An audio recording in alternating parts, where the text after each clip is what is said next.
3 days since we'd lowered my grandfather into the ground, and I could still smell the lilies from the service clinging to my black dress. My Uncle Richard was already there. Of course he was, lounging in the leather chair like he owned the place. His watch caught the light, Rolex, rose gold. He hadn't shed a single tear at the funeral, not one. I'd counted. Now he was tapping his fingers on the armrest like he was about to collect a prize. The lawyer cleared his throat. I pressed my hands flat against my thighs. "The will is straightforward," the lawyer said. I watched Richard's face.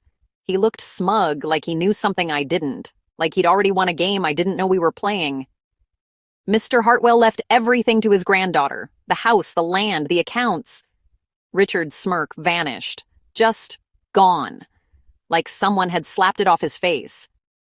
His jaw clenched. I could see the muscle jump beneath his skin, and something hot flashed through my chest. Satisfaction, savage and sharp. But then he recovered. Too fast. He slid a thick envelope across the table. His smile returned. Slow. Sinister.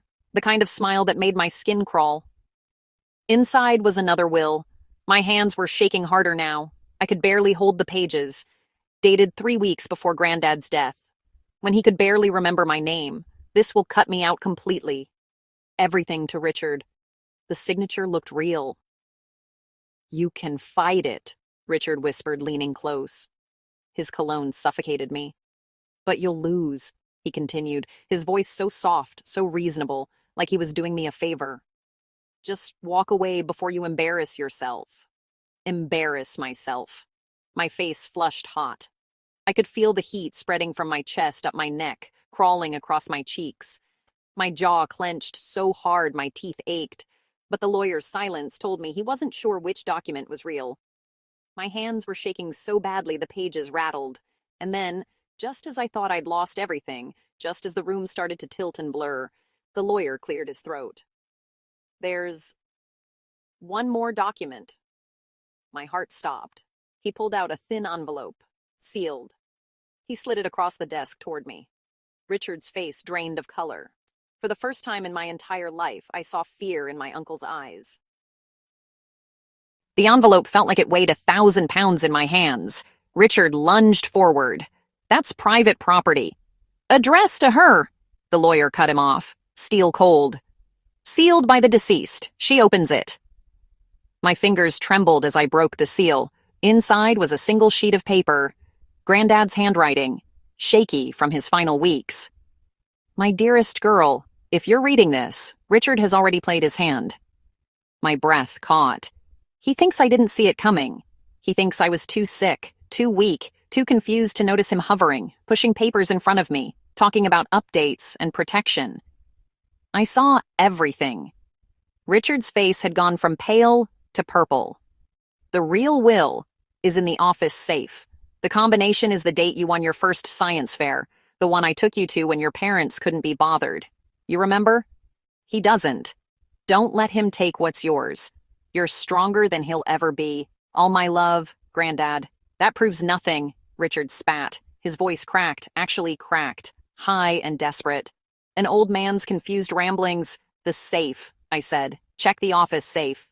The lawyer nodded once, sharp, decisive. 20 minutes later, we had it. The real will, dated 6 months before Granddad's death. Everything to me. Witnessed properly, notarized by someone Richard hadn't gotten to, someone clean, someone honest. But Richard didn't crumble. He smiled, that same sick smile, the one that made my skin crawl, made my stomach turn. "You think this is over?" He stood, buttoning his jacket. "You think you've won?" "Sweetheart," he said. "I've been planning this for years. You have no idea what's coming." He walked out before I could respond. The lawyer looked troubled. Actually, troubled. His face had gone gray, his mouth pressed into a thin line. "He's not wrong to be confident," he said quietly. "Even with the real will he can contest. Claim undue influence, diminished capacity in your grandfather's final months. With enough money and the right experts, he could tie this up in court for years." My stomach dropped. How much money? For a decent fight? 6 figures. Minimum. 6 figures. Minimum. I had $3,000 in savings. $3,000. I'd been saving for 2 years, skipping lunches, walking to work instead of driving, buying generic everything, and I had $3,000. Richard knew that. That's why he was smiling. I walked to my car in a fog. My phone rang. Aunt Margaret, Richard's older sister. Is it true? No greeting, no, how are you holding up, or I'm sorry for your loss. Just straight to it. Did you really try to claim everything? Try to claim. Like I was the one doing something wrong. Granddad left it to me, I said. My voice shook. I hated that it shook. It's in his will. Richard showed me the updated will. The real one. The real one. My face went hot. Burning. Like I'd been slapped. Sweetheart, she continued. And there was that word again. That condescending, dismissive, you silly child word. I know you loved him, but this is embarrassing. Just accept it and move on before you make this ugly. The will Richard showed you is fake. Oh, honey. Honey. Like I was 5. Like I was stupid. I know it's hard to accept, but Granddad changed his mind. He wanted to protect the family legacy, not give it to someone who might... She paused. Delicate. Careful. Not understand its value. Someone who might sell it off to pay retail worker bills. She didn't say it. Didn't have to. I could hear it in the pause, in the careful way she chose her words. Richard told me you might get emotional about this. Emotional. But fighting it will only hurt you. And it'll hurt Granddad's memory. Do you really want that? I hung up. 3 more calls came in the next hour. Cousins I barely knew. Family friends. All with the same message. Richard says you're being unreasonable. Richard says the updated will is legitimate. Richard says you should let it go. He'd gotten to everyone. Poisoned the well before I even knew we were fighting. That night, I sat in Granddad's house, the house that should be mine, that Richard was already trying to claim. And I went through every drawer, every file, every box in the office. There had to be something. Granddad wouldn't have warned me if he hadn't left me ammunition. In the bottom drawer of his desk, under years of tax returns, I found it. A folder labeled Richard Insurance. Inside were bank statements, dozens of them, showing regular payments from Granddad's account to Richard over the past 3 years. 50,000 here, 30,000 there, notes in Granddad's handwriting, ours business debt, ours mortgage, ours car loan. Richard had been bleeding Granddad dry for years. And then, at the bottom of the folder, a letter from Granddad to his lawyer, dated 8 months ago. I need to document this formally. Richard has been pressuring me for money constantly, claims he'll lose everything without my help. I've given him over $300,000 in the past 3 years. He promises to pay it back, but never does. I'm worried about what will happen to my estate when I'm gone. I need to protect it for my granddaughter. She's the only one who never asked me for a dime. My hands shook holding that letter. Richard hadn't just forged a will. He'd spent years manipulating a dying man, draining his accounts, and then tried to steal the scraps that were left. But I still had a problem. Proving the will was forged would take money I didn't have. And Richard had just gotten a $300,000 head start. My phone buzzed. Unknown number. The text was short. I know what he did. We need to talk. JM, the notary on Richard's forged will. I met JM in a coffee shop 3 towns over. She was younger than I expected. Mid-30s, nervous hands that wouldn't stop moving, picking at her napkin, tapping the table, fidgeting with her phone. She wouldn't meet my eyes. I shouldn't be here, she said before I even sat down. Then why are you? She pulled out her phone, fingers shaking, and showed me a photo. A check. $50,000. Made out to Jessica Martinez, JM, signed by Richard. He paid me to notarize that will, she whispered. Told me it was legitimate that your grandfather had signed it in front of witnesses. I didn't ask questions. I needed the money. My blood went cold. You witnessed a forgery. I'm sorry. I was wrong. When I heard your grandfather died, I started looking into it. Richard lied about everything. Why tell me now? Because he's blackmailing me. Her voice cracked. Says if I don't back up his story, he'll report me to the state board, get my license revoked, ruin my career. But if I help him, he'll pay me another $50,000 when the estate settles. She looked up at me finally, eyes wet. I can't do it. I can't lie in court, but I also can't lose everything. I leaned back. This was it. The ammunition I needed.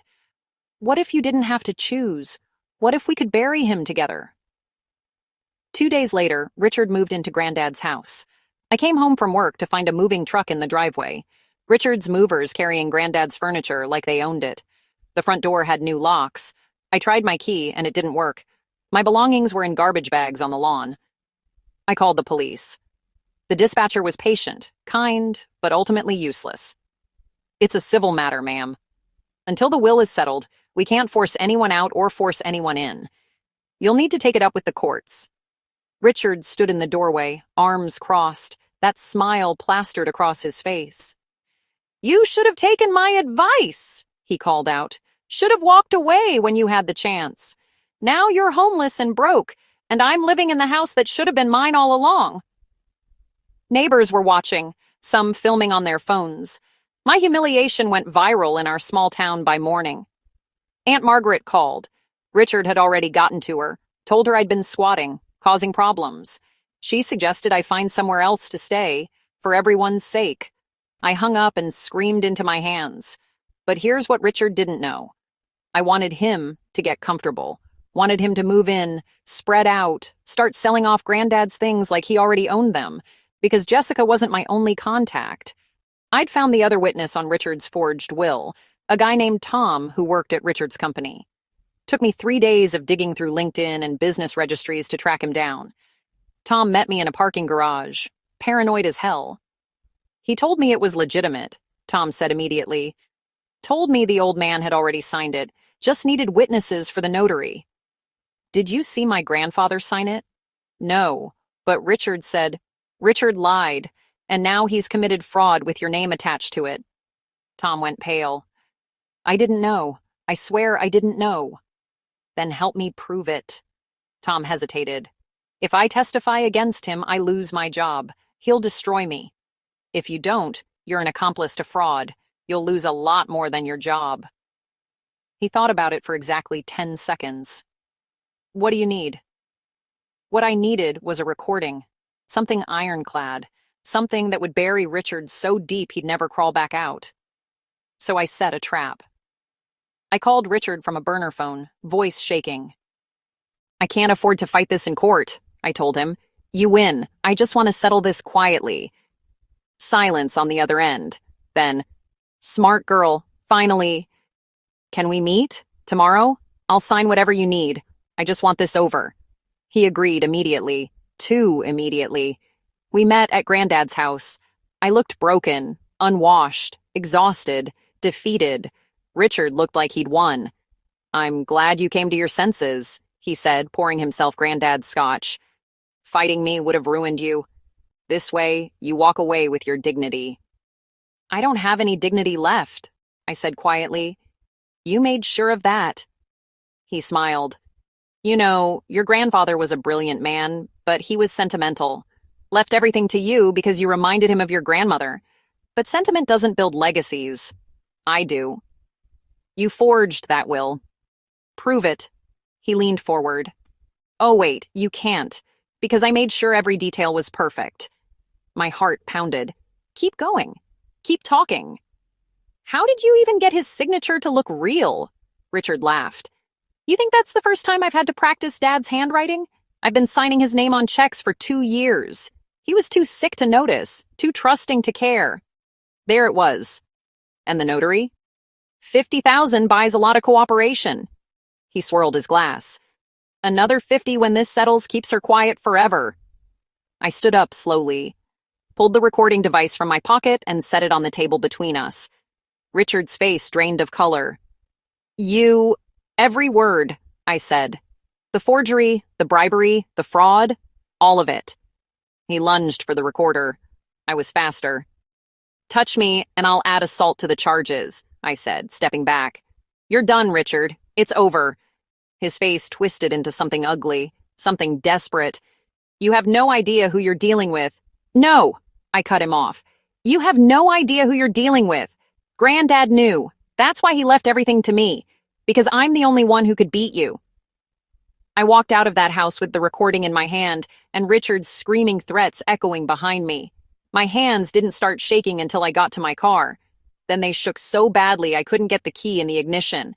Had to sit there, gripping the steering wheel, breathing through my teeth, while the adrenaline crashed through me and my whole body trembled. But I had him. I had everything I needed. 2 days later, I handed the recording to my lawyer, David Kendall. He charged a quarter of what Richard's guy did, but he was sharp, and he believed me. "This is good," he said quietly, listening to the recording. "This is very good." My hands were in my lap, fingers twisted together. Will it be enough? Combined with Jessica Martinez's written confession? David looked up at me. "And Tom Patterson's testimony? And your grandfather's bank records showing the pattern of exploitation?" He smiled. Small, but genuine. "It's enough." I brought him everything. Jessica's confession detailing the $50,000 bribe. Tom's testimony about signing as a witness without actually witnessing anything. Granddad's bank records showing $300,000 in transfers. The letter Granddad had written to his lawyer, documenting Richard's constant pressure for money. David spread it all across his desk, studied each piece like he was assembling a puzzle. "The court date is next week," he said finally. "Richard's hired Morrison and Associates, best firm in the state. They're going to come at us hard." I know. But I had the truth. And sometimes, just sometimes, that had to be enough. The courtroom was smaller than I expected. Richard sat across the aisle with his lawyer, Morrison, the best lawyer money could buy. Richard kept glancing at me, trying to catch my eye. That smirk was still there, but thinner now. My lawyer, David, worked out of a strip mall office and charged assassinably. But he was sharp, and he believed me. The judge settled in, reviewed the paperwork. "This is a will contest. Mr. Richard Hartwell claims the later will is legitimate. Ms. Hartwell claims it's a forgery. Let's not drag this out. Mr. Morrison?" Morrison stood. "Your Honor, my client has provided a properly executed will, dated 3 weeks before the deceased's passing, witnessed and notarized according to state law. The plaintiff has presented no credible evidence of forgery beyond her own financial interest in disputing it." "Mr. Kendall?" David stood. "Your Honor, we have significant evidence that the will in question is fraudulent. We'd like to present testimony from the notary, one of the witnesses, and documentary evidence showing a pattern of financial exploitation." Morrison waved dismissively. "Hearsay and speculation, Your Honor." "Then you won't mind if we examine it," David said smoothly. The judge sighed. "Fine. Call your first witness." Jessica Martinez took the stand looking like she might throw up. David walked her through it gently. The $50,000 payment, Richard's instructions, the fact that she never actually witnessed my grandfather sign anything. "And you're willing to testify under oath that you were paid to notarize a document you didn't properly witness?" "Yes, I was wrong. I'm sorry." Morrison stood for cross-examination. "Ms. Martinez, isn't it true you're facing potential criminal charges for this alleged misconduct?" "Yes." "And isn't it convenient that you're now blaming my client to save yourself?" Jessica's eyes filled with tears. "I'm telling the truth. Or you're lying to cut a deal with the prosecution." The judge intervened. "Move on, Mr. Morrison." Morrison had made his point. Jessica looked like someone trying to save herself. Tom Patterson was next. David established the basics. Tom worked for Richard. Richard asked him to witness a will. Tom never saw my grandfather. "Why did you agree to sign as a witness if you didn't see the testator sign the document?" Richard told me it was fine, that his dad had already signed it privately and we were just confirming for the notary. Morrison destroyed him on cross. "Mr. Patterson, you signed a legal document as a witness. Now you claim you didn't witness anything. Either you committed fraud then, or you're committing perjury now. Which is it?" Tom stammered. "I was told it was legal." "That's not an answer." By the time we broke for lunch, Morrison had made my witnesses look unreliable. In the hallway, Aunt Margaret cornered me. "This is disgraceful," she hissed. "Dragging your uncle's name through the mud, bribing witnesses to lie for you." "I didn't bribe anyone. Richard did." You're tearing this family apart over money. Your grandfather would be ashamed. I wanted to scream at her, but she'd already chosen her side. Back in the courtroom, David played the recording. Richard's voice filled the space. You think that's the first time I've had to practice Dad's handwriting? I've been signing his name on checks for 2 years. He was too sick to notice, too trusting to care. Richard's face drained of color. 50,000 buys a lot of cooperation. Another 50 when this settles keeps her quiet forever. The recording ended. Silence. Morrison stood immediately. Your Honor, this recording was obtained without my client's knowledge or consent. It's inadmissible. It was obtained on private property with single-party consent, David countered. Completely legal under state law. The judge looked at Richard. Mr. Hartwell, do you dispute that this is your voice? Morrison tried to intervene. Your Honor, we'd need time to have the recording authenticated. Do you dispute it's your voice? The judge repeated. Richard opened his mouth, closed it. It's taken out of context. That's not what I asked. It's my voice, but she tricked me. Mr. Morrison, does your client wish to continue this line of defense? Morrison looked shaken. Your Honor, we'd like to request a recess. Denied. Mr. Kendall, do you have additional evidence? David presented the bank records. $300,000 in transfers to Richard over 3 years. Granddad's letter to his lawyer documenting the financial exploitation. Your Honor, David said quietly, this isn't just about a forged will. This is about a man who spent years manipulating and exploiting his dying father, draining his accounts, and then tried to steal what little remained. The evidence is overwhelming. The judge studied the documents, then looked at Richard. Mr. Hartwell, I'm going to ask you directly. Did you forge your father's signature on the will dated 3 weeks before his death? Morrison tried to intervene. Your Honor, my client doesn't have to answer. He does if he wants me to consider his will legitimate. Silence. Finally, Richard spoke. He was dying anyway. Everything I did was to protect the family legacy. That's not an answer. Did you forge the signature? More silence. Your Honor, Morrison said desperately, we'd like to withdraw our claim. Too late for that. The judge's voice was ice. Based on the evidence presented, the testimony, the recording, and the documented pattern of financial exploitation, I'm ruling that the will dated 3 weeks before the deceased's death is fraudulent and inadmissible. The earlier will stands as the legitimate last testament. She looked at Richard with pure contempt. Furthermore, I'm referring this matter to the district attorney's office for potential criminal prosecution. Fraud, forgery, and financial exploitation of a vulnerable adult are serious crimes, Mr. Hartwell. Richard stood up. You can't. Sit down. We're not done. Ms. Hartwell is awarded full inheritance as specified in the legitimate will. Mr. Hartwell, you have 48 hours to vacate the property and return any assets you've taken, and if I were you, I'd get a criminal defense attorney. Court is adjourned. The gavel came down like a gunshot. I'd won. Richard turned to look at me. For the first time in my life, I saw real fear in his eyes. Aunt Margaret stared at her brother like she'd never seen him before. I walked out of that courtroom with everything Granddad meant for me to have, and Richard walked out knowing he'd lost everything, including his freedom. 48 hours later, I watched Richard load boxes into a U-Haul from Granddad's front porch. My front porch now. He wouldn't look at me, kept his head down, moving fast. The district attorney had filed charges that morning. Fraud, forgery, financial exploitation of a vulnerable adult. His face had been all over the local news. The man who stole from his dying father. The uncle who tried to cheat his niece out of her inheritance. His reputation was obliterated. Aunt Margaret had stopped answering his calls. The cousins who'd backed him up pretended they'd never doubted me.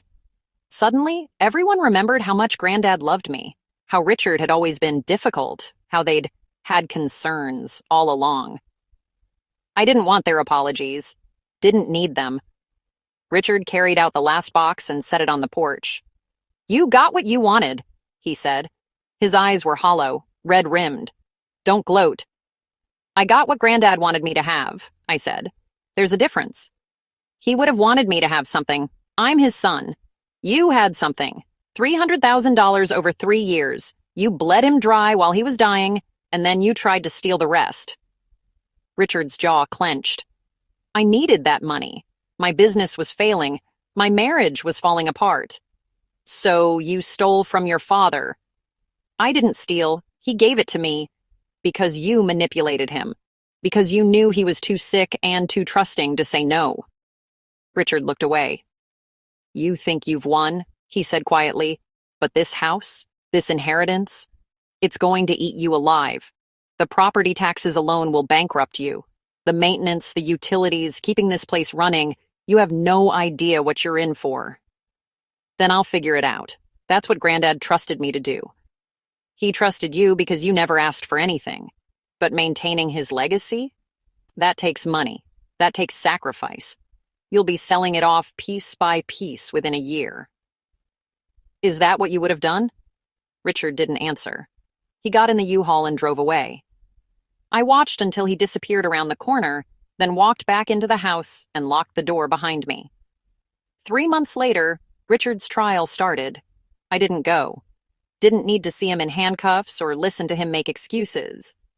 The prosecutor had everything they needed. My testimony from the will contest, the recording, the bank records, Jessica's confession.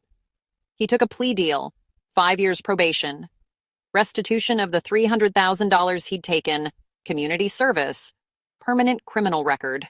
He'd never practice law again, never hold a position of trust, never be appointed executor or trustee or power of attorney, never manipulate another dying parent.